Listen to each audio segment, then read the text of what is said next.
European union और भारत के बीच में एक फ्री ट्रेड एग्रीमेंट पर भी बात बनी है, जिसे mother of all trade deals कहा जा रहा है। सभी देश हैं वो ईरान युद्ध के कॉन्सिक्वेंसेस से जूझ रहे हैं। क्या यूरोप आज यूनाइटेड है in its position on the war कि ये गलत अवैध युद्ध है?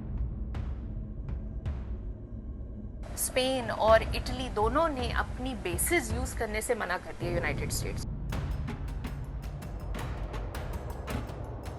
कितना ठेस पहुंचा है यूरोप और अमेरिका के अलायंस को। नमस्कार, आदाब, आपके साथ मैं स्मिता शर्मा हूं और आप देख रहे हैं मेरा YouTube station Smita Sharma journalist. इस वक्त भारत की विदेश नीति में जो खास फोकस है वो यूरोपीय देशों को लेकर देखने को मिल रहा है। और आपको पता ही है कि यूरोपियन यूनियन और भारत के बीच में एक फ्री ट्रेड एग्रीमेंट पर भी बात बनी है, जिसे mother of all trade deals कहा जा रहा है। लेकिन इस वक्त G7 की भी जो शिखर वार्ता होनी है फ्रांस के नीस में, और वहाँ प्रधानमंत्री मोदी भी शिरकत कर रहे हैं। कुल मिलाकर इस वक्त यूरोप की स्थिति क्या है वर्ल्ड स्टेज के तमाम इवेंट्स को लेकर, भारत के साथ रिश्तों को लेकर, इसे समझने के लिए डॉक्टर गरिमा मोहन मेरे साथ हैं। आप स्कॉलर हैं, जर्मन मार्शल फंड के साथ हैं और ब्रसल्स में बेस्ड हैं। बहुत शुक्रिया गरिमा आपका हमारे साथ जुड़ने के लिए। शुक्रिया स्मिता। सबसे पहले तो अगर मैं शुरुआत कर सकूं कि एक ऐसे वक्त में जब ईरान और अमेरिका के बीच में युद्ध 28 फरवरी से जारी है, सीज फायर के बाद फिर से रिजम्पशन ऑफ स्ट्राइक्स होती हैं, G7 की इस वक्त अहमियत क्या होगी इस शिखर वार्ता की? G7 का जो ये समिट है ये काफ़ी महत्वपूर्ण है। जैसे आपने बोला कि ईरान युद्ध के चलते बहुत ज़रूरी है G7 के देशों का अमेरिका से बात करना इस समय पर, क्योंकि जो सभी देश हैं वो ईरान युद्ध के कॉन्सिक्वेंसेस से जूझ रहे हैं। सभी देशों में तेल का प्राइस बहुत बढ़ चुका है, और भी बहुत सारे इफ़ेक्ट्स हैं जो ईरान युद्ध के सभी देश जूझ रहे हैं। तो G7 की ये समिट काफ़ी इम्पोर्टेंट और महत्वपूर्ण होने वाली है। यूरोप के अंदर भी जो है इस वक्त काफ़ी हम लोगों को नज़र आ रहा है कि एक बहुत इंक्रीजिंग वॉइस है अगेंस्ट इजराइल, अगेंस्ट नेतन्याहू। हम जब ये कॉन्वर्सेशन रिकॉर्ड कर रहे हैं, हम इटली में मौजूद हैं। इटली में जहाँ एक फार राइट की लीडर हैं मेलोनी, वो भी नेतन्याहू के खिलाफ खुलकर जो है इस लड़ाई को कंडेम करती हुई नजर आई। क्या यूरोप आज यूनाइटेड है in its position on the war कि ये गलत अवैध युद्ध है, नेतन्याहू को फ्री पास नहीं मिलना चाहिए, या काफी डिविजन्स नजर आते हैं आपको? देखिए, यूरोप में 27 देश है और कोई भी ऐसी एक नीति नहीं है जिसमें हम कह सकते हैं कि यूरोप यूनाइटेड है। लेकिन इसके बावजूद दोनों इजराइल और यूनाइटेड स्टेट्स का आज यूरोप में काफ़ी क्रिटिसिज्म हो रहा है। अक्रॉस द बोर्ड हम देख रहे हैं काफ़ी कड़ी निंदा हो रही है यूनाइटेड स्टेट्स और इजराइल दोनों की, बिकॉज ये दोनों के बारे में ये माना जा रहा है कि ये युद्ध अननेसेसरी था, इसको हम अवॉइड कर सकते थे। और एलाइज जो है यूरोप में, यूनाइटेड स्टेट्स के जो एलाइज हैं उनसे बात नहीं करी गई, उनको बताया नहीं गया। तो दोनों ही देशों की कड़ी निंदा इस समय यूरोप में चल रही है। लेकिन क्या बात कड़ी निंदा तक ही रुकी रहेगी गरिमा? क्योंकि इतने स्ट्रॉन्ग कॉन्डेमनेशंस हो रहे हैं, फिलिस्तीन को लेकर भी हो रहे हैं, पर जो बात की जा रही थी कि यूरोपियन देश जो हैं अपनी military sort of association with Israel उसको सस्पेंड करेंगे मिलिट्री पार्टनरशिप को लेकर, उसमें मेलोनी जो कंडेम तो कर रही हैं लेकिन एक बाधा के तौर पर देखी जा रही हैं। तो कितने कंट्रीज हैं जो एक्चुअली चाह रहे हैं कि इस तरह से एक सस्पेंशन हो ऑफ मिलिट्री सब पार्टनरशिप विद इजराइल? ऐसा तो देखने, मिलिट्री पार्टनरशिप की सस्पेंशन की बात कॉम्प्लिकेटेड हो जाती है, क्योंकि उसमें इंडस्ट्री भी इन्वॉल्व होती है और दोनों देशों की कंपनीज इन्वॉल्व होती है। जहाँ तक कि यूनाइटेड स्टेट्स की बात है, यहाँ पर हम देख रहे हैं कि जो निंदा है वो एक्शन में भी बदल रही है। जैसे कि एक एग्जाम्पल है कि स्पेन और इटली दोनों ने अपनी बेसिस यूज़ करने से मना कर दिया यूनाइटेड स्टेट्स को, जो कि काफ़ी बड़ी बात है। ये एलाइड कंट्रीज़ हैं, इनके बीच में बहुत सारे ऐसे एग्रीमेंट्स हैं जिसके चलते यूनाइटेड स्टेट्स इनकी मिलिट्री बेसिस यूज़ कर सकती है अपने हमलों के लिए, और उन्होंने इसे मना कर दिया। आई थिंक मेरे हिसाब से यूरोप के लिए ये काफ़ी बड़ा स्टेप था। और जहाँ तक कि इजराइल और मिलिट्री पार्टनरशिप की बात है, हम छोटे छोटे स्टेप्स देखेंगे उस तरफ जाते हुए, लेकिन बहुत सारी कॉम्प्लिकेटेड फैक्टर्स हैं, जैसे कि जर्मनी जैसे देश जिनकी हिस्टोरिकल रिस्पॉन्सिबिलिटी है इजराइल के प्रति, वो लोग ऐसी स्टेप्स नहीं ले सकते जल्दी। तो इसलिए हमें देखना पड़ेगा कि हर देश की नीति, उनकी हिस्ट्री, उनके डोमेस्टिक कॉन्टेक्स्ट की वजह से ये डिसीजंस कॉम्प्लिकेटेड हो जाते हैं। जहाँ तक डोनाल्ड ट्रंप और यूरोप का सवाल है गरिमा, जब से डोनाल्ड ट्रंप आए हैं, क्या दोस्त क्या दुश्मन सबके साथ अपने रिश्तों में इतने वो पेंच लेकर आ गए हैं। और जिस तरीके से डेनमार्क को लेकर पूरा का पूरा विवाद जन्मा, ग्रीनलैंड को लेकर विवाद जन्मा, नेटो को लेकर वो खरी खोटी सुनाते रहते हैं जर्मनी से लेकर, और जर्मनी ने इनफैक्ट पिछले 2-3 सालों में अपनी डिफेंस स्पेंडिंग अब काफी ज्यादा इंक्रीज कर दी है, जिसे हम क्विंट एसेंशियल जो ट्रांस अटलांटिक सिक्योरिटी पार्टनरशिप की हम बात करते हैं, आज वो कितनी चरमराई हुई है, कितनी क्रम्बल्ड है, कितना ठेस पहुंचा है यूरोप और अमेरिका के अलायंस को। ट्रांस अटलांटिक पार्टनरशिप टूटने की कगार पे है। ये बात सभी देश यूरोप में भी मानते हैं, और ये फीलिंग जो है वो अमेरिका में भी हमें देखने और सुनने को मिल रही है कि ट्रांस अटलांटिक पार्टनरशिप पूरी तरह खत्म हो चुकी है। अगर आपका एलाई बोले कि हम आपके देश को आके इन्वेड करेंगे, जैसे कि ग्रीनलैंड के बारे में बोला गया, तो वो जो समझौता और पार्टनरशिप की बुनियाद है वो पूरी तरह हिल जाती है। तो आज यूरोप दूसरे देशों को ढूंढ रहा है, इंडिया की तरफ हो रहा है, दूसरी पार्टनरशिप्स को ढूंढ रहा है। उसका एक बहुत बड़ा कारण ये है कि जो ट्रांस अटलांटिक पार्टनरशिप है, जिसमें यूरोपीय देशों ने कितने डेकेड्स की इन्वेस्टमेंट करी है, वो आज कंप्लीटली पूरी तरह टूट चुकी है। नेटो का सवाल, is NATO also on it's last sort of walking legs? क्योंकि नेटो को लेकर भी हालांकि वो कभी अपनी स्टैंड थोड़ी ब्लो हॉट ब्लो कोल्ड कर रहे हैं, तो आप उसमें कैसे देख रही हैं द चेंजेस हैपनिंग? हाँ, जो नेटो है, यूनाइटेड स्टेट्स और डोनाल्ड ट्रंप ने अभी अपना मन नहीं बनाया है कि वो नेटो में रहना चाहते हैं या निकलना चाहते हैं। तो नेटो किसी तरह आगे चल रहा है, पर जहाँ तक कि डिफेंस स्पेंडिंग की बात आती है, जो नेटो का जो पहला प्रॉब्लम पॉइंट था डोनाल्ड ट्रंप के साथ, उनकी पहली गवर्नमेंट के साथ रहा है, तो हम डिफेंस स्पेंडिंग काफ़ी देश बढ़ा चुके हैं। और 2% नहीं, जो यूरोप के पूर्वी देश हैं, नॉर्दर्न ईस्टर्न यूरोपियन कंट्रीज़, वो 2% से काफ़ी ऊपर भी जा चुकी हैं। तो एक तरह से देखा जाए तो ये जो डोनाल्ड ट्रंप का क्रिटिक और पुश था, वो नीडेड था, it was necessary for NATO countries to step up and take care of their own security, और वो उसी तरफ चल रही हैं। प्रधानमंत्री मोदी अभी हाल में आपको याद है कि यूरोप के दौरे पर थे, नॉर्डिक समिट में भी उन्होंने शिरकत की, और हालांकि वहां जाने के पहले यूएई में वो कुछ घंटों के लिए टारमैक पर यूएई क्राउन प्रिंस से भी मिले। इस यूरोप समिट के आउटकम्स को आप कैसे देखती हैं? सम ऑफ द की आउटकम्स, आपको क्या सिग्निफिकेंस नजर आया? प्रधानमंत्री मोदी गए पहले नेदरलैंड्स, फिर स्वीडन, फिर नॉर्वे, जहां उन्होंने नॉर्डिक समिट अटेंड किया, और फिर इटली। और चारों देशों में 4 कॉमन चीज़ें थी जो हर अग्रीमेंट में हमें देखने को मिली। पहली सिक्योरिटी और डिफेंस के ऊपर बात, डिफेंस इंडस्ट्रियल रोड मैप्स, हर देश के साथ भारत ने समझौता किया इस बारे में, जो कि हमारी डिफेंस कंपनीज और इनकी डिफेंस कंपनीज को साथ काम करने के बारे में। दूसरी चीज़ है technologies, critical and advance technologies, जैसे कि सेमीकंडक्टर। नेदरलैंड्स की एक काफ़ी बड़ी कंपनी है ASML, जिसने टाटा के साथ एक जॉइंट वेंचर किया है सेमीकंडक्टर फैब इंडिया में खड़ी करने के लिए। तीसरी चीज़ ट्रेड और इन्वेस्टमेंट। प्रधानमंत्री मोदी हर देश के बड़े CEOs से मिले, हर देश में उन्होंने CEOs के साथ मीटिंग करी और कहा कि भारत में इन्वेस्ट कीजिए। भारत आज इन्वेस्टर्स के लिए बहुत इम्पॉर्टेंट और सबसे खुला देश है। और चौथी चीज़ है माइग्रेशन और मोबिलिटी। हर देश में भारत की काफ़ी बड़ी डियास्पोरा है। नेदरलैंड्स में 90,000, स्वीडन में भी ऐसा ही नंबर, इटली में अराउंड 2 लाख के करीब हमारी डियास्पोरा है। नेदरलैंड्स में सूरीनाम से के रास्ते से आए हुए लोग भी हैं। तो उन लोगों से मिलना और डियास्पोरा वीज़ाज़ और इस तरह के इश्यूज़ के बारे में बात हुई। तो 4 मेन टॉपिक्स हैं जो हमें हर देश में देखने को मिले। आपने माइग्रेशन मोबिलिटी की बात की, वैसे इंडिया के जो ज़्यादातर स्किल्ड माइग्रेंट्स हैं वो अब तक अमेरिका जाया करते थे। अब पिछले 2 साल की डोनाल्ड ट्रंप की राजनीति की वजह से उन नंबरों में भारी गिरावट देखने को मिल रही है। आपको पता ही है कि H1B वीज़ाज़ को लेकर कितना विवाद जारी है, और डोनाल्ड ट्रंप के जो सपोर्टर्स हैं वो H1B वीज़ा की जो एलोकेशन, जिसमें बहुत भारी तादाद में इंडियन एप्लीकेंट्स को वो एलोकेशन होती हैं, उसके खिलाफ लगातार वो बोल रहे हैं। और दुनिया भर में जहाँ जहाँ right and far right government की राइज होती है गरिमा, वहाँ पर इमिग्रेशन एक बहुत बड़ा मसला बन जाता है, एक राजनीतिक मसला बन जाता है। यूरोप में racism against immigrants, racism against Indians कोई नई बात नहीं है, लेकिन इस वक्त जब एक गवर्नमेंट टू गवर्नमेंट लेवल पर माइग्रेशन मोबिलिटी को पुश किया जा रहा है, ऑन द ग्राउंड आपको मूड किया नजर आता है आम लोगों की ओपिनियन ऑन द इश्यू?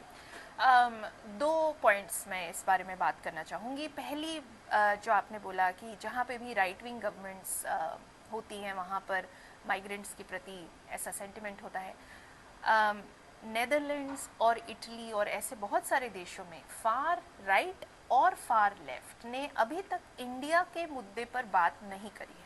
और हमने ये देखा है नेदरलैंड्स में, जैसे फार राइट जो गवर्नमेंट थी गेर्ट विल्डर्स की, उन्होंने बोला कि जो इंडियन माइग्रेंट्स हैं वो मॉडल माइग्रेंट्स हैं, हम ऐसे लोगों को लाना चाहते हैं क्योंकि हाई स्किल्ड हैं। यहाँ पर डॉक्टर्स की, नर्सेस की, इंजीनियर्स की काफ़ी भारी कमी है। यूरोप एजिंग कॉन्टिनेंट है, तो लोगों को मालूम है कि उनको सर्विस सेक्टर में माइग्रेशन लानी ही पड़ेगी। तो अभी तक हम इन हमलों से हम बचे हुए हैं। पर जो दूसरा पॉइंट है जो कि है वीज़ा इश्यूज, वहाँ पर इंडियंस के प्रति काफ़ी ज़्यादा डिस्क्रिमिनेशन होती है। आपके ऑडियंस में बहुत सारे ऐसे लोग होंगे जिन्होंने शेंगन वीज़ा के लिए अप्लाई किया, एज टूरिस्ट आने के लिए उनको मना कर दिया गया, या 2 या 3 दिन का वीज़ा दिया गया और पूछा गया आप क्यों जा रहे हैं, आप अपने 6 महीने की बैंक स्टेटमेंट दीजिए, ये वो। तो इस तरह से जो वीज़ा रजीम है वो इंडियंस के लिए काफ़ी सख्त है, और गवर्नमेंट टू गवर्नमेंट लेवल पर इन चीज़ों के बारे में भी बात हो रही है। पर ये जो है ये रियल चैलेंज है। जो बहुत सारे इंडियंस वो बोलेंगे हम आना ही नहीं चाहते यूरोप, अगर हमें इस तरह से हमें ट्रीट किया जाएगा हम आना ही नहीं चाहेंगे। तो यूरोप के लिए आज बहुत ज़रूरी है माइग्रेशन अट्रैक्ट करना, बट इनकी जो पॉलिसीज़ और नीतियाँ हैं they don't keep pace with the need. Just last 2 questions Garima, और मुझे पता है कि आप में से कई लोग बार बार मुझे कह रहे हैं कि मैं FTAs पर एक एपिसोड करूं, उस पर मैं एक डिटेल व्लॉग जल्द करूंगी, लेकिन गरिमा के साथ मैंने कहा कि छोटी सी बातचीत कर लेती हूँ, क्योंकि हम दोनों ही इस वक्त साइस जो जॉन्स हॉपकिंस यूनिवर्सिटी का साइस कैंपस है यूरोप में, यहाँ एक भारत यूरोपियन यूनियन रिश्तों पर एक कॉन्फ्रेंस में अटेंड करने के लिए हम मौजूद हैं। जो FTA है EU के साथ में, जिसको कहा जा रहा है कि भाई it was the Everest of all negotiations, mother of all deals, अभी उसमें बस एक क्लैरिफिकेशन दे दूं कि लीगल स्क्रबिंग उसकी अभी भी जारी है, संसद में रैटिफिकेशन होना है यूरोप के, माना जा रहा है हो जाएगा रैटिफिकेशन, दिक्कत नहीं है। ये कैसे गेम चेंजर है रिश्तों के लिए? जी देखिए, इंडिया के लिए ये सबसे बड़ा एग्रीमेंट है जो हमने साइन किया है। इंडिया फ्री ट्रेड नीतियों के ज़्यादातर खिलाफ रहा है, हमने बहुत कम फ्री ट्रेड एग्रीमेंट साइन किए हैं। पिछले 2 या 3 सालों में हमारा रुख बदल गया है फ्री ट्रेड एग्रीमेंट्स के चलते। देखिए, इंडिया की जो सबसे बड़ी एक्सपोर्ट मार्केट है वो है यूनाइटेड स्टेट्स, और डोनाल्ड ट्रंप ने जब 50% टैरिफ लगाए तो हमें पता लगा कि ऐसी मार्केट का एक्सेस जब किसी भी कारण से खींच लिया जा सकता है, तो नई दिल्ली ने ये सोचा कि हमें लीगल और ट्रस्टेड पार्टनर्स की बहुत ज़रूरत है। और फ्री ट्रेड एग्रीमेंट जब आप साइन करते हैं तो कोई भी देश किसी भी कारण के चलते इन ट्रीटीज़ को रिवोक नहीं कर सकता। वो बोल नहीं सकता कि अचानक हम तुम पे टैरिफ लगा देंगे। जो तुम्हारी लेदर इंडस्ट्री है, ज्वेलरी इंडस्ट्री है, टेक्सटाइल इंडस्ट्री है, जिसमें इतने सारे लोग काम करते हैं, labour intensive sectors, labour intensive जो हमारी एक्सपोर्ट की बैकबोन है, तो हमें ट्रस्टेड लीगल पाथवेज चाहिए दूसरे देशों के लिए। यूरोप दुनिया की सबसे बड़ी मार्केट है, यूरोप के 27 देश इकट्ठे सबसे बड़ी मार्केट है, तो हमारे लिए बहुत इंपॉर्टेंट है। इसलिए इसे Everest of all trade deals कहा जा रहा है। और यूरोपियन कंपनीज के लिए इंडियन मार्केट ऑफ कोर्स बहुत इंपॉर्टेंट है, हमारी middle class size of the country. तो ये जो कंपनीज़ हैं जो चाइना में अपनी इन्वेस्टमेंट्स कम करना चाहती हैं, चाइना से निकल के दूसरे देशों में मैन्युफैक्चरिंग स्थापित करना चाहती हैं, इन कंपनीज़ के लिए इंडिया बहुत अट्रैक्टिव है। तो इसीलिए काफ़ी सालों से इस एग्रीमेंट पर बात चल रही थी। पर जहाँ तक मेरा मानना है, अगर डोनाल्ड ट्रंप ने 50% टैरिफ नहीं लगाए होते तो शायद हम इस डिसीजन पर कभी नहीं पहुंचते। तो यूरोपियन यूनियन और इंडिया दोनों को ही जो है डोनाल्ड ट्रंप को एक थैंक यू नोट भेज देना चाहिए, क्योंकि पहले टैरिफ्स की मार और फिर ईरान युद्ध में हॉर्मुज़ स्ट्रेट की वजह से जो ग्लोबल सप्लाई चेन डिस्ट्रप्शंस हुए, यूरोप ने उसको रूस यूक्रेन युद्ध की वजह से भी फेस किया। और तो दोनों ही ओर से कम आज ये कंसेंसस है कि भाई आपको नए मार्केट्स चाहिए, इंपोर्ट के सोर्सेज भी चाहिए, आयात के और निर्यात के लिए भी नए मार्केट्स चाहिए। रूस यूक्रेन युद्ध आज भी जारी है गरिमा, और वो अभी भी एक थॉर्नी मुद्दा है यूरोप और भारत के बीच में। जितने यूरोपियन लोगों से हमारी कॉन्फ्रेंसेस में मुलाकात होती है वो यही कहते हैं कि भाई भारत आखिर एक व्यू क्यों नहीं ले रहा है? आपके लोग ईरान युद्ध पर इमोशनल हैं, रूस यूक्रेन युद्ध पर बात नहीं होती है। हमारे विदेश मंत्री कहते हैं कि well it is a war at the European door steps, Bharat से दूर है। ये अभी भी कितना एक मसला बना हुआ है in terms of trust between the sides? जी देखिए, भारत की गवर्नमेंट है काफ़ी बारी अब एडमिट कर चुकी है कि ये सिर्फ यूरोप के डोर स्टेप्स तक का युद्ध नहीं है। हमारे 20,000 स्टूडेंट्स थे जो यूक्रेन में पढ़ रहे थे। सनफ्लावर ऑयल जो इंडिया में खाने के लिए यूज़ होता है, खाना बनाने के लिए यूज़ होता है, कितना सारा यूक्रेन से आता है। बहुत सारी फर्टिलाइज़र, डिफेंस इक्विपमेंट, बहुत सारी चीज़ें थी जो हमें पता लगा ओ हमारी सप्लाई चेन्स यूक्रेन से आ रही थी। बाद में हमें रियलाइज़ हुआ, और बहुत सारे ऐसे देश हैं जिनको ये रियलाइज़ हुआ। जब रशिया के ऊपर सैंक्शन लगी तो भी रियलाइज़ हुआ कि युद्ध की जो इकोनॉमिक मार है वो हमें भी पड़ेगी। तो आई थिंक इस मुद्दे पर रुख बदल चुके हैं। जहाँ तक कि भारत और रशिया की रिलेशनशिप का मुद्दा है, ये डेफिनेटली एक थॉर्नी इशू है फॉर यूरोप। यूरोपियन देश ये बोलते हैं, यूरोपियन पॉलिटिशियंस ये बोलते हैं, हम जानते हैं कि रूस और भारत की काफ़ी हिस्टोरिक पार्टनरशिप है, ये नहीं बदलेगी, कभी जाएगी नहीं, ये हम जानते हैं। लेकिन हमें कुछ चीज़ों पर अश्योरेंसेस चाहिए। जैसे अगर आप हमारे साथ टेक्नोलॉजी को ऑपरेशन करें, डिफेंस में काम करें, हमें ये अश्योरेंसेस चाहिए कि हमारी टेक्नोलॉजीज रशिया नहीं जाएंगी, हमारे इक्विपमेंट हमारे खिलाफ ही यूक्रेन के बॉर्डर पर यूज़ नहीं होंगे। तो इस तरह की कुछ डिटेल्ड बातें हैं जहाँ पर रूस का मुद्दा आज भी उठता है और उठता रहेगा। I think this will be a difference we will have to constantly manage between India and Europe. अब एक फाइनल क्वेश्चन जरूर पूछूंगी, क्योंकि जब प्रधानमंत्री मोदी इटली के बलोनिया में इस तरह के सायरन में पहली दफा सुन रही हूँ, बहुत खामोश, यहाँ दिल्ली वाली फीलिंग आ रही है ट्रैफिक जैम की, मानो कोई एम्बुलेंस कहीं फंसा है। बट नॉर्डिक समिट में जब प्रधानमंत्री मोदी गए, मैं जर्नलिस्ट हूँ, और वहाँ जो एक पूरा का पूरा विवाद हुआ, क्या है ये? सो नॉर्डिक समिट में जब प्रधानमंत्री मोदी गए और नॉर्वे में वहाँ पूरा का पूरा विवाद हुआ, एक नॉर्वेजियन जर्नलिस्ट ने सवाल पूछने की कोशिश की जिसका जवाब नहीं दिया, और फिर पूरा एक बवंडर हो गया उस मुद्दे की, क्योंकि प्रधानमंत्री मोदी सवाल तो लेते नहीं है। 12 साल तक देश के अंदर आज तक उन्होंने प्रेस कॉन्फ्रेंस की नहीं है। और यूरोप में चूंकि इतनी ज्यादा बात की जाती है शेयर डेमोक्रेटिक वैल्यूज की, मीडिया फ्रीडम की, यूरोप में उस मुद्दे को कैसे कवर किया गया था? यहाँ पर क्या रिएक्शंस रहे थे? यहाँ देखिए, यूरोपियन जर्नलिस्ट ने जो बात करी वो उसका रिएक्शन तो आपने देखी है। जो यूरोपियन गवर्नमेंट्स हैं, जिन इंक्लूडिंग नॉर्वे की गवर्नमेंट, उन्होंने ये इशू नहीं उठाई, उन्होंने इस इशू के बारे में बात नहीं किया। जहाँ तक वैल्यूज़ की बात आती है, अगर हम देखें हर देश में जहाँ भी प्रधानमंत्री गए, भारत और यूरोप की वैल्यूज़ क्या हैं उसके बारे में ये बोला गया कि हम रूल्स बेस्ड इंटरनेशनल ऑर्डर पे हम दोनों ही एक ही पक्ष में हैं against countries like China who weaponize supply chains. जहाँ भी वैल्यूज़ की बात हुई, ये इस शेड में इस तरह से वैल्यूज़ की बात की गई। तो आई थिंक आज की डेट में यूरोपियन यूनियन के देशों और इंडिया दोनों को क्लियर है कि हमारी वैल्यूज़ कहाँ मिल रही है।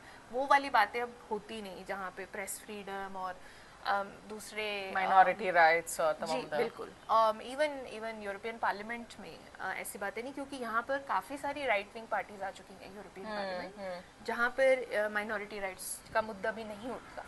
तो जो वैल्यूज़ की कॉन्वर्सेशन है वो काफ़ी हद तक बदल चुकी है यूरोप और इंडिया के बीच में। वैसे मुझे लगता है आज की तारीख में कोई भी ऐसा देश नहीं है जो एक मोरल हाई ग्राउंड ले सकता है, क्योंकि वैल्यूज पर तमाम देशों की, और जो यूएस लेड वेस्ट हम जिसे कहते हैं, जो खुद में काफी बदल गया है, वो डबल स्टैंडर्ड्स नजर आते हैं सब तरफ। एक जैसे आपने बात करी माइनॉरिटीज, यहाँ पर क्या ट्रीटमेंट होता है इमिग्रेंट्स का, बिल्कुल, और रूस के लिए अलग स्टैंडर्ड्स हैं, इजराइल के लिए अलग स्टैंडर्ड्स हैं, चीन के लिए अलग स्टैंडर्ड्स है। आज एक ही बस एक्चुअली में अंतर्राष्ट्रीय नियम कानून है, जिसकी लाठी उसका भैंस। इसी हम दौर में जी रहे हैं। बट बहरहाल बहुत शुक्रिया डॉक्टर गरिमा मोहन, आपको हमारे साथ जुड़ने के लिए। और G7 के बाद वापस से आपसे बातचीत करेंगे आउटकम्स को लेकर, क्या कुछ निकला, कुछ बातें बनी भी, या स्थिति जो है आज ज्यों की त्यों बनी हुई है ईरान युद्ध से लेकर रूस यूक्रेन युद्ध तक। बहुत शुक्रिया, थैंक यू। तो इस कॉन्वर्सेशन में आप लोगों का भी जुड़ने के लिए शुक्रिया। हमेशा की तरह अगर कंटेंट पसंद आए तो शेयर कीजिए, चैनल सब्सक्राइब कीजिए और अपना बेल आइकन नोटिफिकेशन जरूर प्रेस कीजिए कंटेंट अलर्ट के लिए। नमस्कार, आदाब।